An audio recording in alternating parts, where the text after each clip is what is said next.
When I was a kid, there was this book called If You Give a Mouse a Cookie. And basically the way this book went is if you give a mouse a cookie, he's going to want some milk. If you give a mouse some milk, he's going to want a straw, and so on and so forth. It goes all the way down this chain to some crazy, ridiculous thing, right? And it's kind of a story about, giving and taking. The most interesting thing about it, especially as you become wealthy and successful, and as soon as you start to actually elevate your life to a certain degree, a lot of people are going to come around you and start asking you for things, right? So, and then it becomes a regular pattern. So you have to be really careful about who you give to and how you give. And you also have to be really careful about, basically the way that you exchange time and energy and experiences and things with people. So, it was just funny because I haven't really thought about that book in a while, but it popped into my head. And I was thinking, it's like a capitalist manifesto for kids in a sense, because it's, socialism and communism is all about, giving things to people, right? It's all about, those in power and control or whoever has the most should be giving things to people constantly. And it creates this false perception about life and reality about, how where governments and, people with power and things like that should be constantly giving things to people who are in need and the needy. And, from like a religious and spiritual aspect, of course, charity and goodwill and giving is a big part of being successful. That's why a lot of successful people end up doing philanthropy. A lot of people invest in charities, do charitable works, things like that. And that's all good because, yes, you should give back, but it's important what charities and things like that you support. So there's some charities that just do amazing work and they really are stewards of the funds, and those are the charities you should support. One example of that is there's a Christian charity called Compassion International. I think they just do a wonderful job of stewarding the capital to people who really need it, helping kids in, really impoverished third world countries, getting education and things like that. So, there is a place for charity and giving, but, in the modern world, when it comes to relationships, especially if you're a business owner or an entrepreneur or even just a high level individual dealing with a lot of people, you're going to come across a lot of people that are takers, right? A lot of people in the modern world in general are just simply takers. They don't bring value. They don't like to give. It's all about what they can get, right? And this goes into when you go out networking too. When you go out networking, you see the guy that's just got the what's in it for me signal antenna sticking up. Nobody wants to talk to that person, right?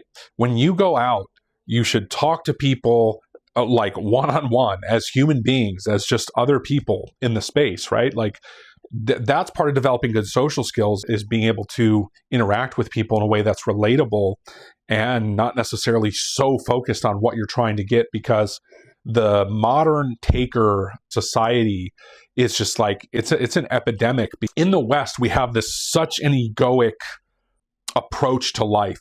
It's so based on the ego and the self and this narcissistic approach to life, this narcissistic view of reality, and all about attainment, self-attainment and self-gratification. And it's, at the end of the day, like, it's a very deep chasm that a human being goes down when they're in that realm of ego. Because, the modern chase of like wealth and success and personal independent success is, in a sense, just kind of a deep pit, because it leads you to that self-gratification and almost kind of generates this like despair. If you go around even to like really rich neighborhoods and just observe people, they have money, but they don't have soul. Their soul is like, they're dead inside. Right? Now, I'm not saying that just because somebody has money that they're dead inside, but I'm saying in the modern world, the way that things have gone is that we've developed this strange relationship to the ego. And wealth isn't always about ego. There's plenty of very wealthy people who are very charitable. They're very humble. They're very kind people. And of course, you all know like the Christmas Story or like Mr. Burns from The Simpsons, right? Like that archetype of like the extremely greedy, soulless, wealthy person, right? And the trap is really the ego, because the ego is what causes an individual to become greedy and selfish and self-interested and self-absorbed to the point where they don't even see other people's existence. And those are the types of people that go to networking events that are, just all about themselves, right? The first question, I was talking to my friend the other day, and he was just telling me about this experience they had. They went to this really nice rooftop in LA, and they were just kind of around. There's like some guy just like hanging out, drinking, kind of like casually just there, like, could be sociable, but, he's kind of just there. And they just said, "Hey, what's up, man?" Like, just having a good night kind of thing. And he didn't even respond to them. And he just said, "What do you do for a living?" Who does that, right? It's like I'm about the money. Like, I get it. I'm about the money. I'm about, making sure that I'm talking to people who are high level individuals. But, there is something to be said about going out and talking to anybody, being able to talk to people who are, not millionaires and have a good conversation and maybe encourage them in some way, or maybe find some inspiration in something that they're passionate about. And, because it's the ego that says, I'm only interested in this conversation if it benefits me. Right. And so Western society's we've gotten into the trap of, what's in it for me? I'm all about me. I only care if it benefits me. What can you do for me?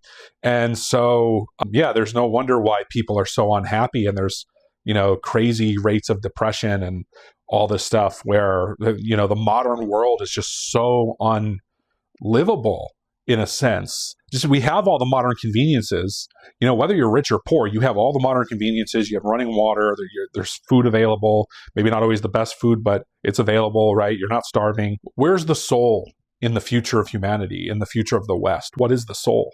That's kind of part of what we're called to bring in and revive here in the West, because it's missing, right? Becoming wealthy and successful is less about you having power and individual power, although the majority of people see having money as that. But the reality is, wealth gives you options, it gives you freedom, and it can give you power. But in most cases, if you're seeking wealth for power, it's not for good reasons, right? So freedom is different. I think everyone should achieve a level of sovereignty through their wealth that gives them the freedom and the ability to be sovereign. The big trap here is when it's about ego, when it's about the self-gratification, especially at the expense of anybody else, right? There's kind of this, mentality. I think about Wall Street, right? Or New York City, right? People say like that industry's cutthroat. It's like people will literally kill you for a dollar. It's totally egoic, all about their success at the expense of anything. And, it's a very dangerous mindset. And it's a very dangerous place to be as a human being, to be consumed by the ego, because what happens to that person in the real world is eventually they get swallowed up. You just look at Epstein, look at all the crazy stuff going on in the news, right? Like, eventually the ego is going to catch up. There's a lot of people that can get away with things for a long time, and they don't have integrity. They hurt other people in the process of becoming successful, or they take their way to the top. Right? And then typically there's a meteoric fall or disaster that befalls that person because they've not done good works. They've not achieved their success through humility and with the, kind of like with the blessing or grace of God in a sense. So, that's a very dangerous place to be. The ego is our biggest problem in the modern world, in the West. When you go out and talk to people, the people who you least like interacting with are typically people who are trapped more and more in the ego, who is obsessed with self. They're obsessed with themselves. They are completely consumed by the idea that they're the only person. Their view of reality is the only right view of reality. Their existence is more important than your existence, right? And so how could you not feel that if you're in conversation with somebody when that's occurring? So this comes to if you give a mouse a cookie, right? Imagine you meet somebody like that who's very egoic, very about themselves. And, maybe for some reason you like something about that person and you have a good relationship, and then you give them something. And if you give them that thing, someone who's in the ego, which the natural state of the ego is taking and, self-gratification, right? So what's going to happen is that they're going to continue taking. And a lot of times a giver will continue giving.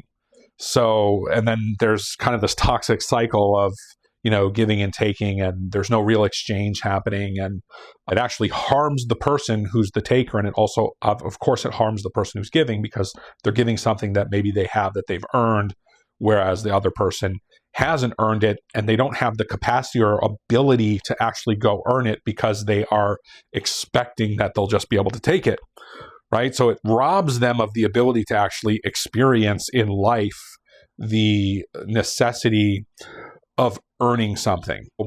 But at the end of the day, it's like you have to use discernment. Legitimately, there's people who are in need, and typically I feel if you can help them and they have a legitimate need, that you should help them. That's charity, right? But when it comes to the modern way of living, the modern life, like giving and taking, the ego, feeding somebody's ego by giving them and allowing them to be a taker is really harming them, because it actually just further justifies to them why they should seek out ego gratification and continue taking. This is just part of the story here as far as the modern world and the ego. We've been on the wrong path for a long time. And now I think we're consistently seeing the move back to the center, right? The center path, the middle path, the narrow path, right? Wide is the gate of destruction. The narrow path is all about balance, and there is fairness. There's also truly a sense of justice, right? Understanding where ego fits, as far as like identity, having a sense of self, understanding the sense of self, but really cutting off the root of the poison of the ego, which is the self-gratification, the poisoning of one's viewpoint, inability to see another person's reality or perspective. And that actually is extremely damaging to the individual. It's damaging to your soul, because then all of a sudden you don't have the ability to expand your experience of life by exploring other people's viewpoints, by exploring life from another angle, right? Because that's a gift. It's a gift to be able to expand and grow in that sense. And the egoic person, or somebody who's trapped by ego, or all about themselves, or really trapped in the matrix of their own self-imprisonment, and is aligned to taking and taking and taking, doesn't realize that they're not just robbing themselves of that opportunity, but then they're also robbing other people of the gift that they could be giving to them, which would typically result in earning whatever it is that they are trying to get. There's this concept of merit, and merit is where, you do some work, and as a result of doing the work, you get paid, or you get some sort of a reward, right? So I found it interesting when we talk about that book and we look at capitalism and socialism and communism and, contextualize all these things, right? Because socialism and communism is all about taking, and it's about taking from those who have and giving to those who don't have, versus capitalism, which is really about, developing merit and gaining something to have through merit and through work. I'm not an expert on communism and socialism, but I'm sure there's some use cases for them in a certain sense. But, the concept that somebody else has to give something to you damages the individual. It's damaging to the individual, because if you don't work for something, you don't earn it, most people just end up losing it anyways, right? Like, if somebody gives you something, you didn't earn it, and then you don't really value it as much. And typically it's, gets lost or destroyed, or some other, something else happens. I want you to think about this is all in the context of the people who are around you. What kind of people are around you? Are they givers? Are they takers? Or are they kind of balanced? And I believe that we should be in kind of a balanced place, right? It's never about one or the other necessarily, but there is value in understanding the balance, right? Of course, if you have a bunch of takers around you, probably you're a very strong giver, and you should think about how to bring that equation into balance, and vice versa. If you're a taker, if you're egoic, if you're focused on the ego and self-interest, you should stop focusing so heavily on yourself and what's going to benefit you, and actually look at the people around you and see how you can help them, see what they really care about. And that's going to change your life. It'll change your whole reality. Now, I'm not saying to give up your self-interest. I'm not saying to subvert your own self-interest for someone else's. But what I'm saying is, look at the people around you and see how you can contribute to them. Give up this conquest of like trying to win or trying to battle or trying to take, and start to look at life from a new lens, a new angle, which is really more collaborative, right? And that's what's going to save the modern man. That's what's going to save us in the future, because, the technology is really taking us away from the heart. People are very stuck in the ego, and we're very focused on our way is right, and this is the way it should be, and I deserve this, and this is what I go get it. That's ego. The heart is aware. The heart is aware of what we're looking at. It's aware of what's happening around us. It's aware of people's intentions. It's aware of the balance and imbalance of energy, and the exchange of energy, and the exchange of experiences between people. So when you are building a strong circle, when you're building your business and you have employees, for example, or you're building a strong network, a social circle, all these components come into play, right? Because you shouldn't have people around you that disturb that balance, right? That balance should be sacred. The balance between giving and taking, the balance between head and heart, ego and soul, right? That balance should be sacred, and that should be the core essence of everything that's happening around you, and that should be the core essence of all of your policy, all of the way that you operate, the way that you interact with each other. And and I'm not saying like in the spiritual communities, right, to have this kind of like overly extreme awareness about like being soul-centered and heart-centered, and to the point where it becomes fake, right? Because then that's kind of the other side of the equation, where it's just like it's so much about peace and love and harmony that there's no logic.